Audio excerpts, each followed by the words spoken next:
Hi hello வணக்கம், welcome to Annie's little world. இன்றைக்கி நம்ம வீட்டில் இருக்கிற ரவை வச்சு சிம்பிளாக ஈஸியாக எப்படி குலாப் ஜாமுன் செய்யலான்னு பார்க்க போகிறோம். வாங்க வீடியோக்குள்ளே போகலாம். இப்போ நம்ம ஃபஸ்ட்டு குலாப் ஜாமுனுக்கு தேவையான ஜீரா ரெடி பண்ணுறதுக்காக ஒரு பாத்திரம் ஸ்டவ்வில் வச்சுட்டு அதில் 1 கப் சுகர் ஆட் பண்ணிக்கிறேன். 1 கப் சுகருக்கு நான் 2 கப்ஸ் தண்ணி ஆட் பண்ணுறேன். அதாவது 1:2 ரேஷியோவில் 1 cup sugar 2 cup water add பண்ணிக்கிறேன். ஆட் பண்ணி நம்ம இப்போ இதை கொதிக்க விட்டுடலாம். ஸோ இது கொதிக்கும்போது நான் அதில் ஒரு 4 ஏலக்காய் சதைச்சி சேர்த்துக்கிறேன். அது கூடவே நான் கொஞ்சம் குங்குமப்பூ ஆட் பண்ணியிருக்கிறேன். அது ஆப்ஷனல் தான், உங்களுக்கு வேணும்னா நீங்கள் ஆட் பண்ணிக்கலாம், இல்லைன்னா ஸ்கிப் பண்ணிக்கலாம்.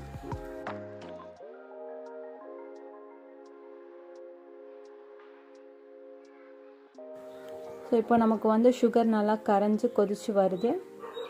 இது அரை கம்பி பதம் சொல்லுவாங்க. நம்ம தொட்டு பார்க்கும்போது ஃபுல்லாக இதாகாமல் ஒரு ஹாஃப் ஸ்ட்ரிங் மட்டும் வர மாதிரி இருக்கணும். அந்த கன்சிஸ்டன்சியில் நம்ம இதை ஆஃப் பண்ணிவிட்டு எடுத்து வச்சுக்கலாம். நான் இப்போ இந்த ஜீரா ரெடி ஆகிடுச்சு. இதில் லாஸ்ட்டாக ஒரு 2 to 3 drops lemon juice add பண்ணிக்கிறேன். இந்த லெமன் எதுக்காக நம்ம ஆட் பண்ணுறோம் அப்படின்னா, இது ஆறும்போது இந்த சுகர் கிறிஸ்டலைஸ் ஆகி கட்டி பிடிக்காமல் இருக்கிறதுக்காக நம்ம இந்த few drops of lemon add பண்ணிக்கிறோம். ஓகே, இப்போ நம்ம ஜீரா ரெடி ஆகிடுச்சு. இதை நம்ம தனியாக எடுத்து வச்சுக்கலாம். இப்போது ஜாமுன் செய்கிறதுக்கான மெத்தட் என்னங்கிறது பார்க்கலாம்.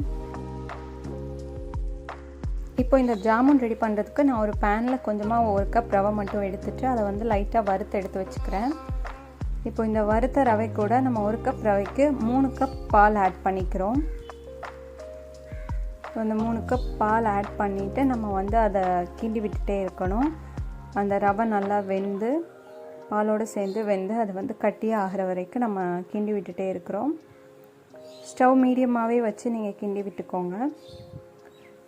இந்த ரவை நீங்கள் ரொம்ப நைஸாக இருக்கிற ரவையாக பார்த்து எடுத்துக்கோங்க. இல்லை ரவை கொஞ்சம் பெருசாக இருக்குது அப்படின்னா ஒன்ஸ் மிக்சியில் நீங்கள் போட்டு பொடிச்சிட்டு அதுக்கப்புறம் எடுத்துக்கோங்க. அப்போது ஜாமுன் இன்னும் கொஞ்சம் சாஃப்டாக இருக்கும். இந்த கன்சிஸ்டன்சியில் ஒரு 2 டேபிள் ஸ்பூன்ஸ் ஆஃப் நெய் நான் ஆட் பண்ணிவிட்டு கிண்டி விட்டுக்கிறேன். பார்த்திங்கன்னா தெரியும், ரவை நல்லா வெந்து பாலோடு சேர்ந்து வெந்து இந்த மாதிரி வருது. இது நம்ம ஓரளவு இந்த சப்பாத்தி மாவு பதம் வர அளவுக்கு இது பண்ணிக்கலாம்.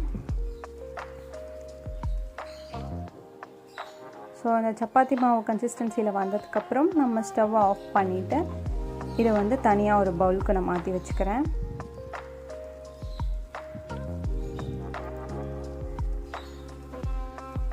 ஓகே, இப்போ நம்ம இதை பவுலுக்கு மாற்றியாச்சு. இது ரொம்ப சூடாக இருக்கும். இந்த டைமில் நம்மளால் அதை அது பண்ண முடியாது.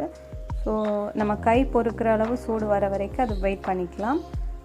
இப்போ லைட்டாக ஆறுனதுக்கப்புறம் நான் ஒரு 2 ஸ்பூன் மில்க் பவுடர் ஆட் பண்ணிக்கிறேன். உங்களுக்கு வேணும்னா நீங்கள் ஆட் பண்ணிக்கோங்க, இல்லைனா ஸ்கிப் பண்ணிக்கலாம். கொஞ்சம் சாஃப்டாக இருக்கும் அப்படிங்கிறதுக்காக நான் ஆட் பண்ணியிருக்கிறேன். இப்போ இந்த மில்க் பவுடர் அண்ட் நம்ம எடுத்து வச்சுருந்த ரவையை நல்லா மிக்ஸ் பண்ணி இந்த மாதிரி எடுத்து வச்சுக்கிறோம். சப்பாத்தி மாவு மாதிரி நான் இது பண்ணி வச்சுக்கிறேன். இப்போ இதிலேருந்து நான் குட்டி குட்டி பால்ஸ் ரெடி பண்ணி எடுத்து வச்சுக்கிறேன். இந்த மாதிரி நீங்கள் இந்த மாவு பிணையும் போது ரொம்ப ரஃப்பாக அந்த மாதிரி பிணையாதீங்க. ஓரளவு சாஃப்டாக பிணைஞ்சு எடுத்தால் ஜாமுன் நல்லா சாஃப்டாக இருக்கும். ஓகே, நான் இந்த மாதிரி இந்த மாவு எல்லாத்தையுமே நான் பால்ஸ் எடுத்து வச்சுக்கிறேன். இப்போ இதை பொரிச்சு எடுக்கிறதுக்கு நான் ஆயில் ஹீட் பண்ணிவிட்டு அதில் இந்த ஜாமுன்ஸ் போடுறேன். ஆயில் ரொம்ப ஹீட் ஆக வேண்டாம். ஓரளவு மிதமான சூட்டில் இருக்கும்போதே ஜாமுன்ஸ் போட்டு இது பண்ணிக்கோங்க. ஏன்னா நீங்கள் ரொம்ப சூடான எண்ணெயில் போட்டிங்கன்னா அந்த ஜாமுன்ஸ் வெடிக்க ஆரம்பிச்சிடும், கிராக் விழ ஆரம்பிச்சிடும்.